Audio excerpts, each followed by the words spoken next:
Hello les gens, c'est Diaboman, j'espère que vous allez bien. Donc vous avez vu, le décor a un petit peu changé parce que je viens tout juste de déménager. Donc ma jambe est dans un bordel pas possible, donc après ça va évoluer, vous inquiétez pas. Mais par l'impératif de temps que je dois pour réaliser cette vidéo, je suis obligé de les faire sous ces conditions-là, même s'il y aura des tests en extérieur.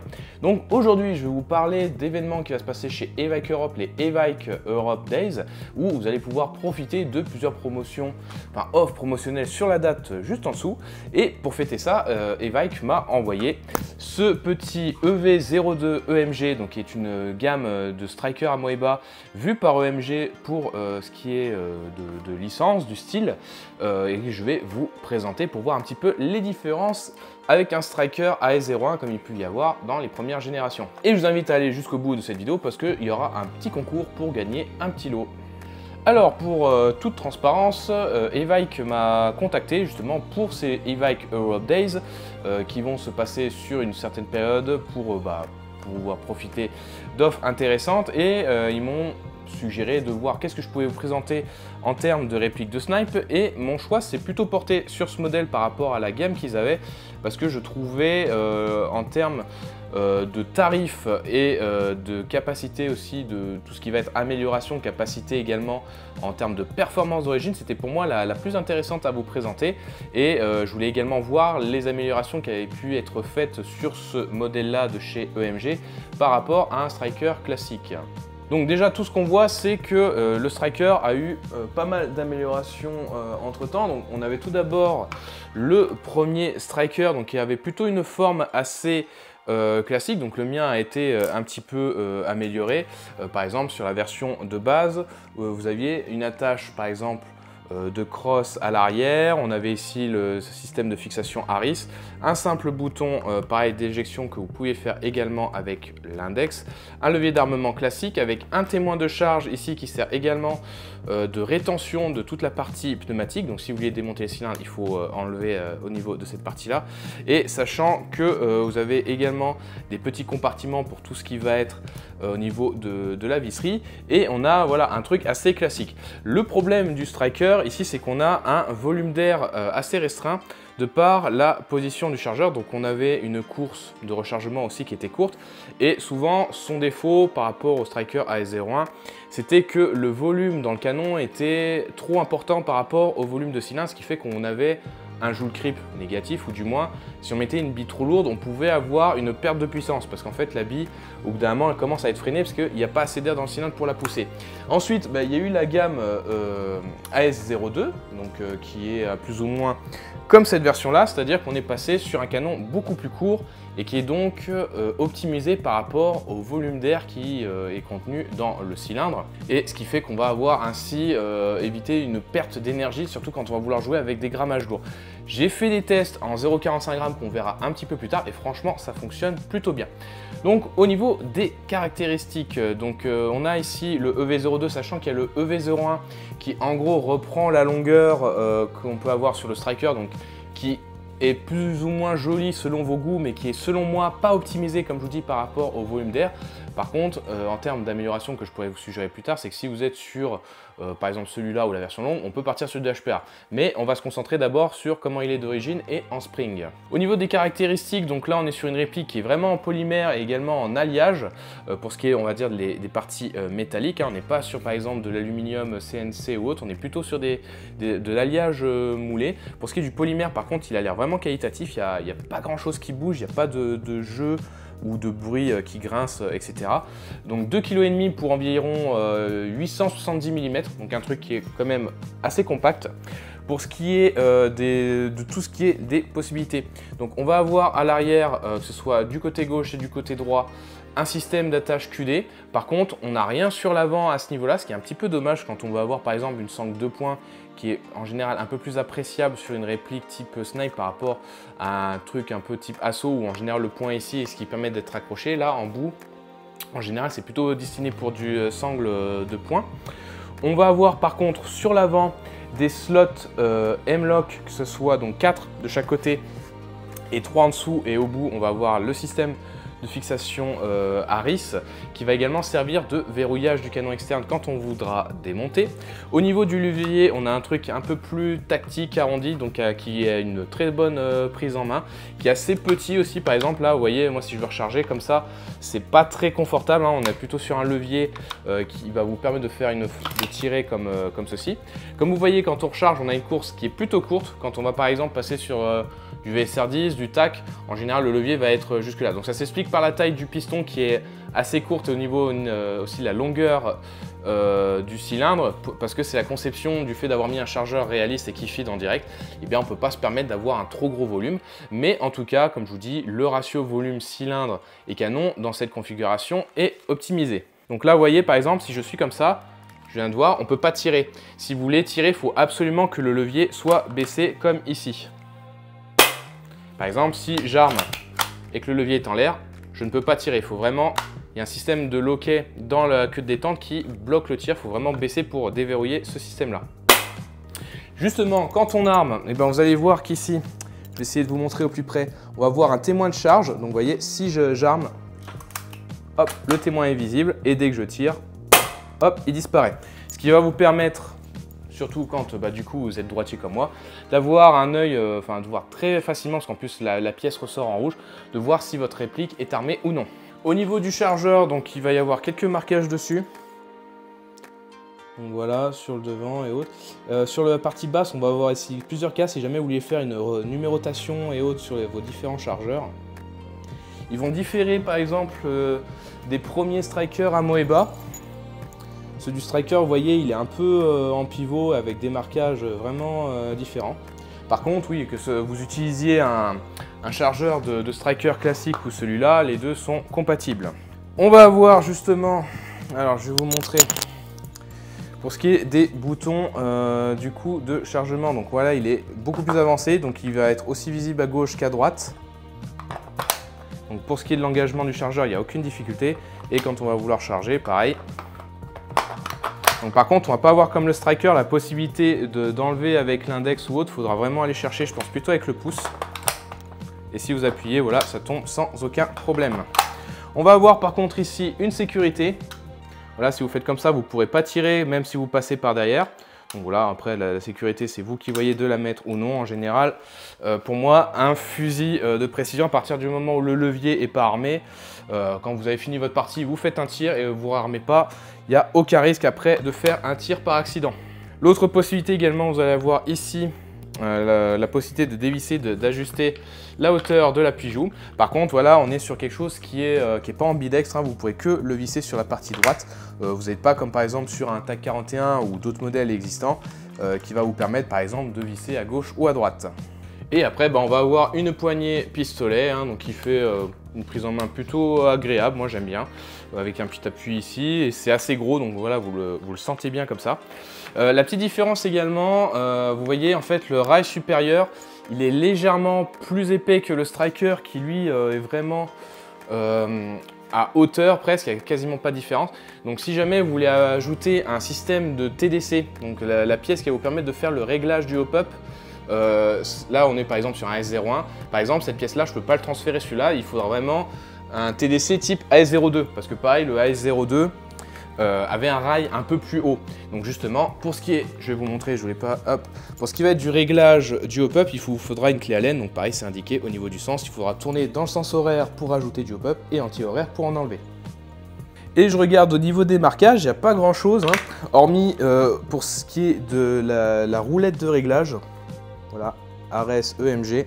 Et pareil, on va avoir un talon à l'arrière, alors qu'il n'est pas réglable, il me semble, en hauteur. Enfin bref. Donc pour ce qui est par exemple de l'engagement du chargeur, si vous décidez d'en acheter un deuxième, vous avez également un emplacement à l'arrière pour en mettre un deuxième. Donc il est juste retenu par une petite pièce qui fait un peu pression, donc dès que vous voulez le retirer, il suffit tout simplement de tirer un peu fort dessus et ça vient. Donc en appuyant plutôt sur la partie haute pour soulager et après vous tirez. Par contre si vous tirez par exemple sur la partie basse comme ça va coincer, donc tirez plutôt sur la partie haute. Et comme ça vous n'avez plus qu'à switcher de chargeur. Donc voilà, pour ce qui est des strikers de première génération, il n'y a aucun souci. On va regarder un petit peu au niveau des pièces à l'intérieur. Donc en termes de démontage, c'est exactement la même chose qu'un striker classique. Il faudra retirer les deux vis sur le dessus et également démonter le type Harris ici. Et une fois que vous aurez fait glisser l'arrière comme ceci, qui est juste maintenu par la vis derrière la queue de détente, il faudra faire glisser la partie avant qui est un petit peu retenue par une sorte d'encoche là où se trouve le rail de type Harris. Et pour ce qui est du canon, il se dévisse tout simplement, il n'y a pas de vis qui va permettre de le retenir. Par contre, pour retirer le bloc hop-up, il faudra dévisser la sorte de bébé tube, tout ce qui va guider les billes jusqu'à la chambre hop-up, le dévisser donc avec un gros tournevis. Et comme ça, vous pourrez libérer le bloc hop-up ainsi que le canon. Pour ce qui est par contre de retirer le cylindre, il faudra retirer justement la pièce qui fait le témoin de charge. Vous n'avez plus qu'à tirer et comme ça vous pourrez retirer le chargeur. Pour ce qui est du bloc détente, il y a pas mal de vis, également des ressorts, donc attention. Par exemple, on n'est pas comme sur certains modèles type 41, VSR10, où le bloc hop-up est maintenu par des vis. Là, il est quasiment au niveau, le bloc détente en lui-même est solidaire du receiver. Donc si jamais il y a une casse, il faudra remplacer tout le receiver. Mais pour ce qui est des pièces à l'intérieur, que ce soit le piston cire, la queue de détente, ça a l'air plutôt solide, même s'il existe des pièces sans doute en acier, donc à vous de changer plus tard si jamais vous avez un problème. Pour ce qui est du cylindre, pareil, ainsi que le piston, on est sur du piston classique, avec du coup une accroche en 90 degrés. Par contre, on n'est pas sur le même type que le Striker AS01, attention, c'est plutôt sur la version Gen AS02, donc attention au niveau des compatibilités. Pareil, au niveau des couleurs, je ne vous ai pas dit, donc moi j'ai la version OD, il existe également en Dark Earth et en noir, donc après c'est à vous de voir la version que vous préférez, mais ce qui est dommage c'est qu'en tout cas la partie arrière, elle reste en noir, et pareil pour ce qui est du canon et le receiver. En termes de qualité des pièces, donc comme vous pouvez voir, par exemple là, oui, on voit que par exemple c'est martelé ou autre, hein, on n'est pas sur l'usinage CNC, et pareil, un petit truc que j'ai vu, c'est quand on arme, je ne sais pas si vous allez bien voir dans la vidéo, on voit ici que c'est des... hop, si j'arrive à faire la mise au point, on voit que c'est des sortes de mini soudures. Là, on le voit très bien à la vidéo. Donc bon, tant que ça tient, j'ai envie de dire, on se pose pas trop la question en l'état actuel. Mais effectivement, on voit que c'est pas du très gros usinage CNC. Mais bon, on est sur une réplique plutôt moyenne basse gamme. Donc, faut pas trop se plaindre. En tout cas, sur le principe, ça fonctionne très bien. Pour ce qui est par exemple aussi du cache-flamme, donc là en fait c'est une version qui était d'abord de base vendue aux USA et pour les jours Evac Europe Days, ils ont décidé d'en récupérer un petit peu en Europe en stock, mais sachant que si jamais vous en commandez, il faudra regarder dans la description si c'est disponible aux USA ou en Europe. Si jamais vous avez par exemple une version qui est aux USA, Evac Europe va vous l'importer pour le récupérer dans leur stock, ce qui fait que vous, malgré que ce soit aux USA, vous n'allez pas payer de douane dessus, c'est eux qui vont l'importer pour vous et ensuite vous le vendre. Il faudra juste compter un petit peu plus de délai pour le vendre. J'ai voulu le dévisser, donc ce que j'ai fait, c'est comme on est sur un cap, enfin du moins un cache-flamme en orange qui est en plastique et d'ailleurs un peu creux à l'intérieur, j'ai percé pour pouvoir mettre une clé et dévisser, mais je pense qu'il y a une bonne couche de frein filet, donc je n'ai pas réussi à le démonter comme ça. Donc il faudra sans doute que je le chauffe un bon coup, je le ferai dans un second temps. Là j'ai préféré me concentrer sur la vidéo et les tests de tir plutôt que de me concentrer sur ça. Mais si jamais vous voulez installer un silencieux, donc il faudra soit un filetage spécifique qui est un peu en M23,5 je crois, donc soit un silencieux vraiment de chez Ares, ou alors il existe un adaptateur pour passer à du 23,5 mm à du 14 mm anti-horaire, comme ça vous mettrez les silencieux que vous souhaitez. Pour revenir sur l'interne, par rapport aux performances, c'est vrai que quand j'ai vu la tronche du bloc hop-up ainsi que le canon et le joint, pour moi le joint semblait un peu dur, un peu rigide, mais en tout cas il était bien sec, donc il doit bien accrocher les billes. Et pour ce qui est de la patte d'appui avec juste une petite tétine, on n'est pas sur un truc avec une très grosse surface d'appui. Donc j'avais peur que ça ne lève pas très bien les billes, mais sachant que lors de mes tests, j'ai utilisé de la 0,45 g et ça lève, alors non pas sans mal, mais j'ai dû mettre une bonne couche. Et je pense que c'est également pour ça que lors de mes tests chronie en 0,45 g, j'avais seulement du 1 à 1,08 joules. Donc vraiment, on est à peine au-dessus des 1 joule. J'ai pas testé un grammage plus bas à vrai dire, parce que sur le site c'est annoncé à du 1,6 joules, mais ça m'étonnait quand même, parce que c'est vrai que le rechargement est plutôt facile sur le modèle que j'ai reçu, là où sur mon Striker qui tape à 2 joules, et on est sur le même type de rechargement, c'était beaucoup plus dur. Donc pour moi, ça me semblait, soit c'était mieux optimisé, c'est pour ça que ça tapait plus fort, mais je pense que oui, c'est peut-être revu un peu bas, ou alors peut-être que la 0,45 est trop lourd par rapport au joint hop-up. Donc il faudra peut-être faire des petits changements par la suite pour que ça soit plus optimisé. Mais déjà, vous pouvez changer le ressort, pas des ressorts AEG, si jamais vous voulez taper plus fort. Après, à voir au niveau de l'interne si ça va résister, mais ça a l'air plutôt solide quand même, tel quel. Je vous propose d'aller voir les tests de tir que j'ai fait sur une cible IPSC à 40, 50 et 60 mètres, et du coup avec de la 0,45 g. Pour ce qui est des conditions de tir, pour rappel, une cible IPSC c'est 75 cm de hauteur pour 45 cm de largeur. Là, pas trop de difficulté en soi à 40 mètres. À un moment, en fait, j'essayais de m'amuser, essayer de toucher la tête pour mettre un peu plus de difficulté. Mais pour une cible comme ça, on voit que les billes n'ont pas trop de difficulté à atteindre leur cible.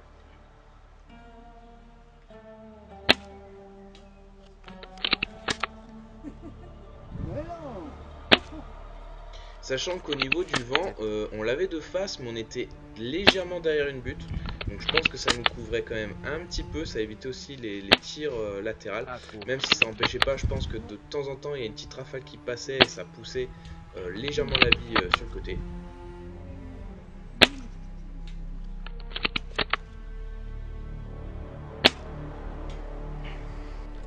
Striker, 50 mètres. Pour ce qui est de 50 mètres, pareil, pas trop de difficulté en soi. C'est vraiment plus, je pense, le vent qui est un peu gênant, mais je pense qu'aussi la 0,45 g ajoute une certaine stabilité. Mais c'est vrai qu'au niveau du fait que ça avait peut-être du mal à lever et qu'on était seulement à 0,08 joules, je me dis ça vaut peut-être le coup de tester avec un grammage plus léger comme de la 0,40. Peut-être qu'on aurait un petit gain en joules à ce niveau-là et que la 0,45 est trop lourd. Pour ce qui est de 60 mètres, la cible file droit dessus, mais elle commençait des fois à piquer au niveau du pied de la cible. Donc il fallait compenser, il fallait que je vise légèrement au-dessus de la cible pour toucher. Donc en soi, une fois qu'on a compris où viser, on n'avait pas de difficulté à toucher.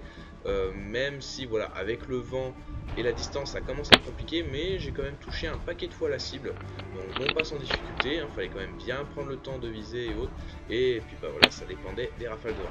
Donc voilà, je vous laisse avec un peu les tests de tir comme ça, vous verrez un peu ce que ça donne. C'est vrai qu'on n'entend pas forcément très bien les impacts meeting, je pense que ça aurait valu le coup que je prenne un micro à côté pour qu'on entende un peu mieux ce qui se passe autour, mais bon, au moins comme ça vous avez un bel aperçu de la trajectoire de la bille qui est vraiment pas mal. Donc pour une réplique d'origine avec de la 0,45 g qui lève plutôt bien, je trouve ça vraiment pas mal pour le coup.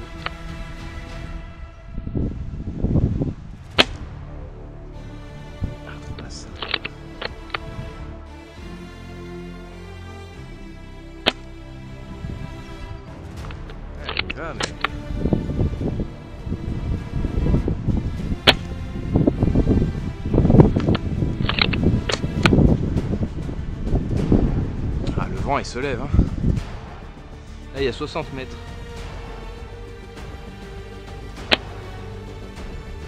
Ah, derrière, c'est juste au-dessus je crois.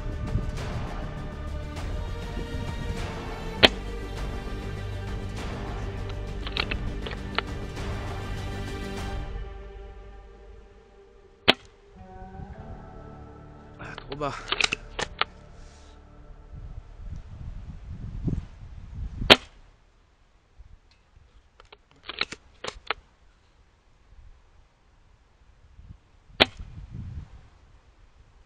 Oh.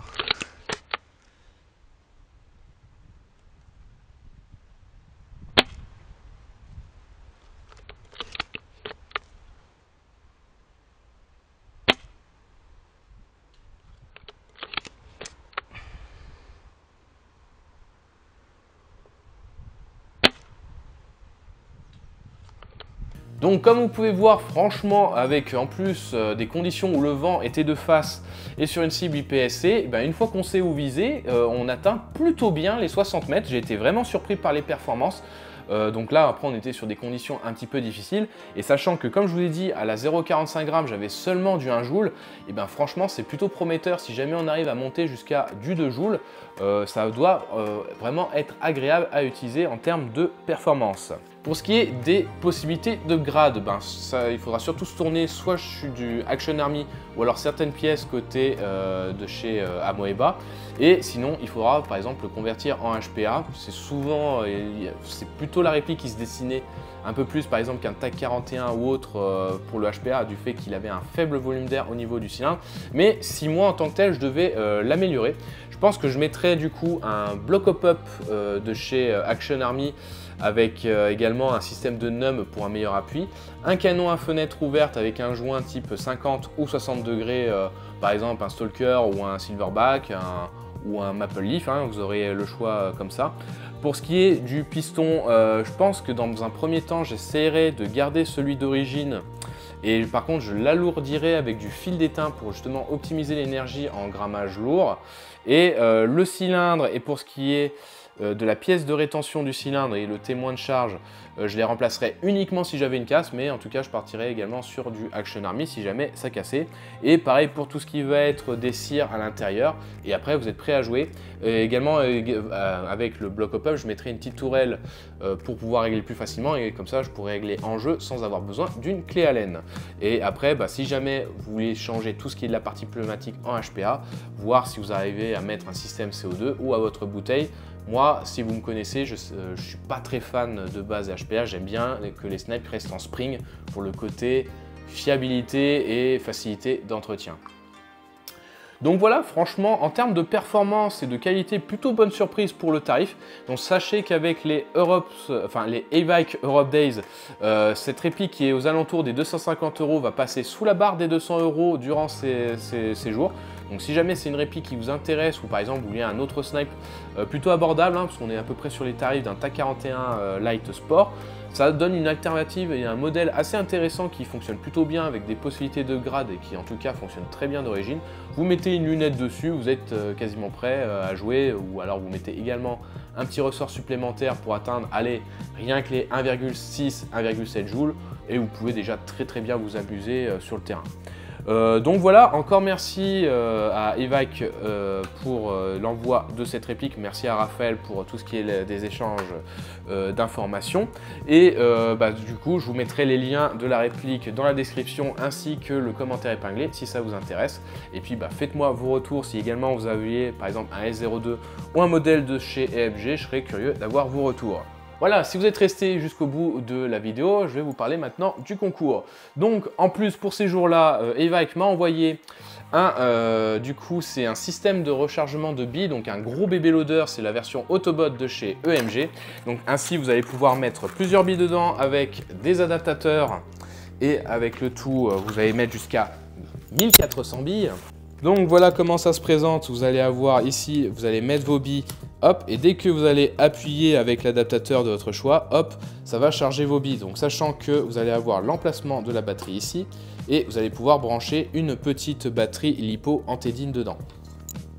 Donc voilà, une fois que vous les chargez, en fait ça va appuyer ici, hop, et vous allez avoir le bouton on-off sur le côté.